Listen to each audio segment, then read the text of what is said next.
all these things I'd experienced, from having to not having, homeless to having a home, none of this fulfilled me. And after 10 years of then an addiction, I always knew that God was around. You know, my mum believed in God, and I'd seen her pray, and I'd seen, you know, been to churches and that sort of thing, but I never had that experience myself. You know, we all need to have that experience ourselves. But I always knew he was around. And after these 10 years, it got to the point where, okay, my veins had all collapsed, and I knew it was either get out or my life was over. It was a knowing I had. I just knew it.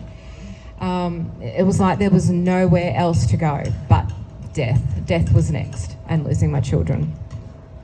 So I remember just crying out to God, and I'm like, God, you know, how am I going to do this? Like, I could not see how I was going to do this. So if you know anything about heroin, like, it grabs you physically.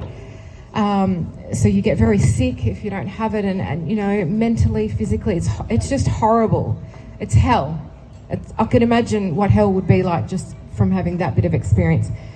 And I cried out to God, and you know, even though I'd gone and heard all these testimonies, which were great, and people were like, I found Jesus and I got set free, and the next day I had no addiction.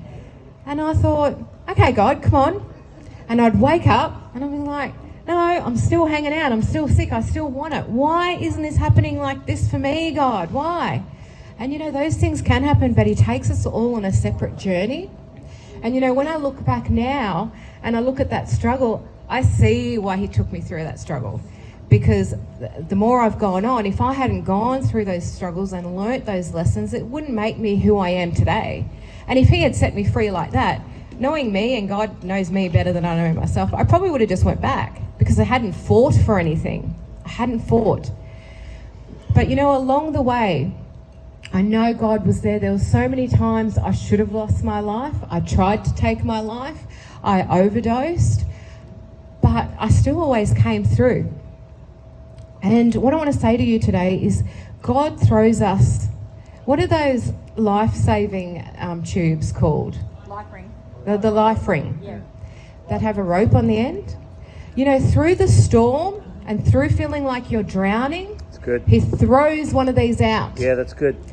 And what I did probably most of that time is I was like, grabbed on for a little bit, and then was like, nah, I'll go this way.